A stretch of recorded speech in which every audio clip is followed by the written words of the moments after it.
ఆపదామపహర్తారం దాతారం సర్వసంపదాం లోకాభిరామం శ్రీరామం భూయో భూయో నమామ్యహం. హరి ఓం. పరమేశ్వర స్వరూపమైన సభకి నమస్కారం. వచ్చినటువంటి నారద మహర్షి సంక్షేప రామాయణం చెప్పడానికి వచ్చారు. చెప్పడం పూర్తయిపోయింది. చెప్పడం పూర్తయిపోగానే మళ్ళీ తన స్థితిలోకి తాను జారిపోయారు ఆయన. ఇది చాలా గమ్మత్తైనటువంటి ప్రక్రియ. ఎప్పుడూ లోపల భగవంతుణ్ణి నిరంతరం భావన చేసి ఆ ఆనందంలో తన్మయత్వాన్ని పొందేటటువంటి స్థితిని అనుభవించడానికి ఇష్టపడేటటువంటి వ్యక్తులు బాహ్యంలో అనేక రకమైన అనుబంధాలతో నిలబడడాన్ని ఎంత తక్కువ చేద్దామా అని చూస్తుంటారు. ఎందుకో తెలుసా అండి? దానికి ఒక కారణం ఉంది.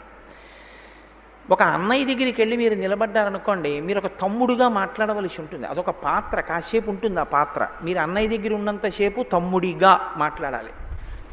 ఇప్పుడు మీ తమ్ముడు వచ్చాడు అనుకోండి, ఇప్పుడు మీరు అన్నయ్యగా మాట్లాడాలి. అదొక పాత్ర. ఇప్పుడు మీ భార్య వచ్చిందనుకోండి, మీరు భర్తగా మాట్లాడవలసి ఉంటుంది.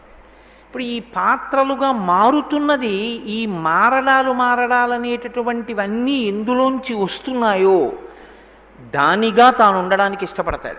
అంటే ఇన్ని పాత్రలుగా మనసు మీద ప్రభావం చూపించి తాను మారుతున్నటువంటి స్థితికి ఆది ఎక్కడుంది? మారని స్థితి ఒకటి ఉంది, సత్యం. అది ఈశ్వరుడు. తాను లోపల ఆనందాన్ని అనుభవిస్తూ ఉంటాడు.